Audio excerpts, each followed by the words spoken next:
नमस्कार विद्यार्थियों, मेघराज गुरुकुल में आपका स्वागत है। और आज जो वीडियो है आपका वो प्रॉफिट लॉस का तीसरा वीडियो है, लाभ आने का थर्ड वीडियो है, जिसमें अपन काफ़ी अच्छे वेरिएंट, काफ़ी मज़ेदार, काफ़ी लॉजिकल क्वेश्चनों के बारे में बात करने वाले हैं। तो आज का वीडियो काफ़ी कंसल्टेड और काफ़ी मज़ेदार होने वाला है, इसलिए वीडियो को पूरा देखें, एंड तक देखें, ताकि इस प्रकार के प्रश्न जब एग्जाम में आएंगे तो आप 100% कर सकते हो दोस्तों, और गलती होने के चांस 1% भी नहीं रहेंगे। तो वीडियो में आज क्या बताने वाले वो देखिए दोस्तों। आज आपने टाइप नंबर 3 क्रय मूल्य विक्रय मूल्य पर आधारित प्रश्न। तो आज का जो वीडियो अपना वो है आपका क्रय मूल्य विक्रय मूल्य पर आधारित प्रश्न।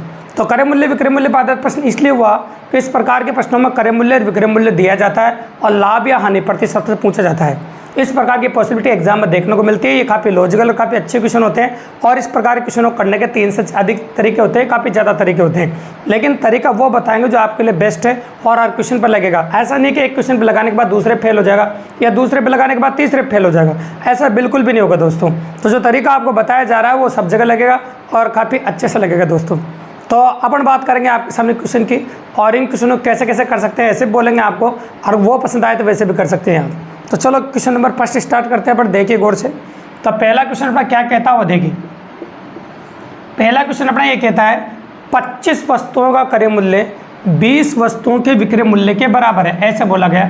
तो क्वेश्चन अपन लिख ही देते हैं 25 वस्तुओं का क्रय मूल्य, लैंग्वेज ऐसे बोलिए, 25 वस्तुओं का क्रय मूल्य 20 वस्तुओं के विक्रय मूल्य के बराबर है। 20 वस्तुओं का विक्रय मूल्य, जो 25 वस्तुओं का क्रय मूल्य है वो 20 वस्तुओं के विक्रय मूल्य के बराबर है। तो लाभ या हानि प्रतिशत ज्ञात कीजिए। क्वेश्चन कंप्लीट हो गया भी। तो क्वेश्चन ये था आपका 25 वस्तुओं का क्रय मूल्य 20 वस्तुओं के विक्रय मूल्य के बराबर है, तो लाभ हानि प्रतिशत ज्ञात कीजिए।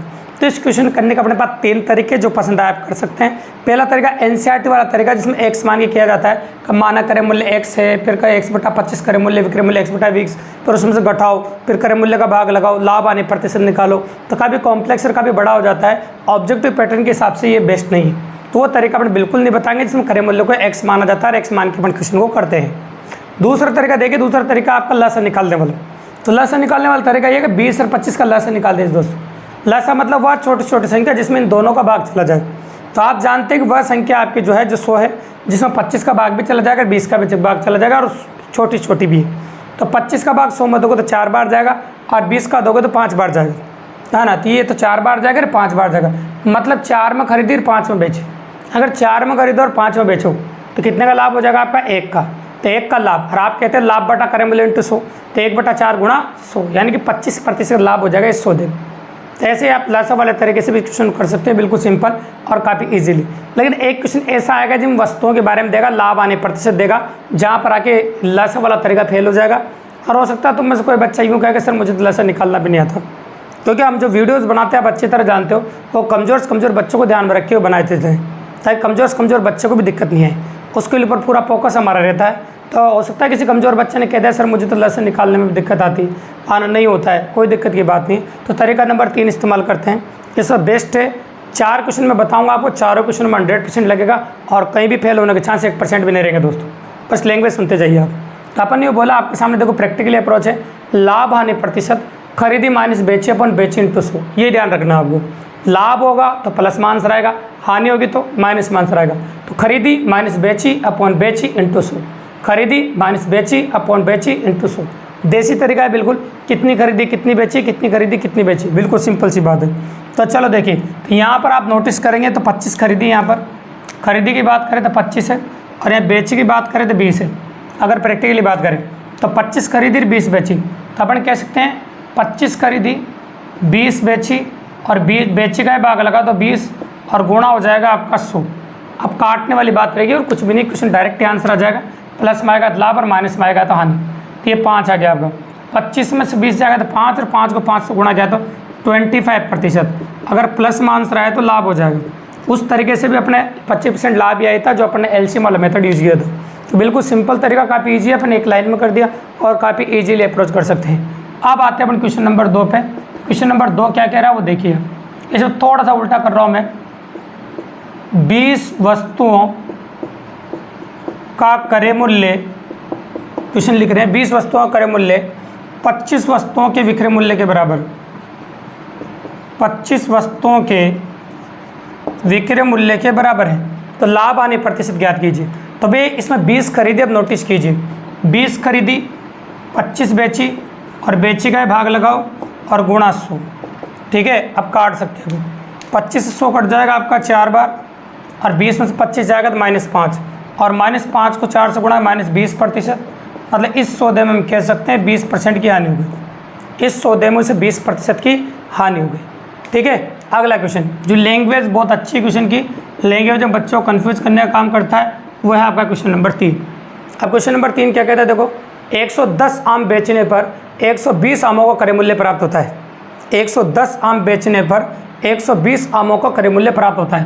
देखो ऐसे बोला 110 आम बेचने पर 110 का विक्रय मूल्य बेचने पर 120 आमों का क्रय मूल्य प्राप्त होता है, का क्रय मूल्य प्राप्त होता है, ऐसे बोला।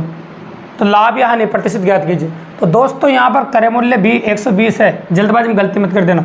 और विक्रय मूल्य बेची यहाँ पर 110 है।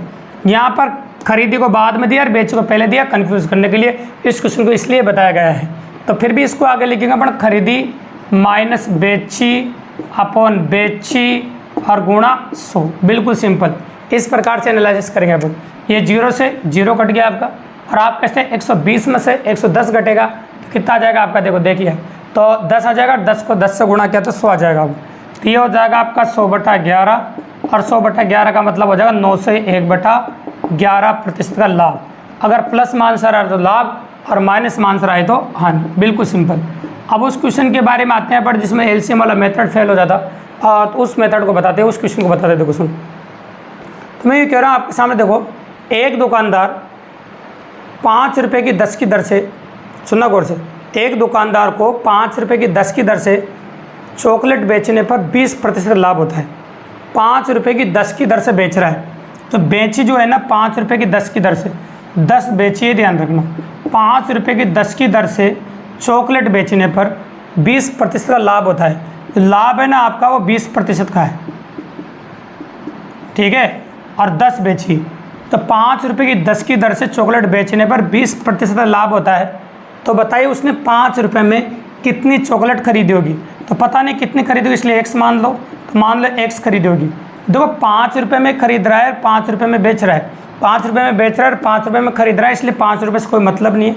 तो ये खरीदी तो x मान लो, बेची 10 मान लो, लाभ दे रहा है 20% का। वेरिएंट मान रखो और आंसर पाओ। तो लाभ कितने का आपका 20 का। सिंपल सी बात है। खरीदी कितनी है आपने x, बेची कितनी है आपने 10 और बेची का भाग लगाओ और गुणा हो जाएगा आपका 100। अब काटना बाकी रहेगा जैसे आप काटना चाहे। बिल्कुल सिंपल सी बात है। ये 1 0 से 1 0 कट गई, ये 0 से 0 पे कट जाएगी। और आप कैलकुलेट करना चाहे तो कर सकते हैं कि 2 बराबर x माइनस 10, ये माइनस का 10 उधर जाकर प्लस का हो जाएगा, तो x बराबर हो जाएगा आपका 12। तो हम कह सकते हैं 5 रुपये में 12 खरीदी होगी, तो 5 रुपये में 12 खरीद कर 5 रुपये में 10 बेचोगी, तब जाकर 2 चॉकलेट का फायदा होगा। और 2 चॉकलेट का फायदा 20% का लाभ देके जाएगा आपको। बिल्कुल सिंपल सी बात है। अपन से वस्तुओं की संख्या पूछी थी, जो आंसर आ गया आपका 12। बिल्कुल सिंपल और काफ़ी इजीली। तो इस प्रकार के क्वेश्चन होते हैं आपके क्रय मूल्य तथा विक्रय मूल्य पर आधारित। तो क्रय मूल्य विक्रय मूल्य पर आधारित प्रश्न इस प्रकार के देखने को मिलते हैं दोस्तों, आपको ऐसे होते हैं और काफ़ी मजेदार कंटेंट है। अगर वीडियो आपने ईमानदारी से देखा और कंप्लीट देखा है तो इस प्रकार का प्रश्न जब एग्जाम आप देखेंगे तो मेरी गारंटी गलत होने का चांस 1% भी नहीं है और काफ़ी इजीली सही कर पाएंगे आप दोस्तों।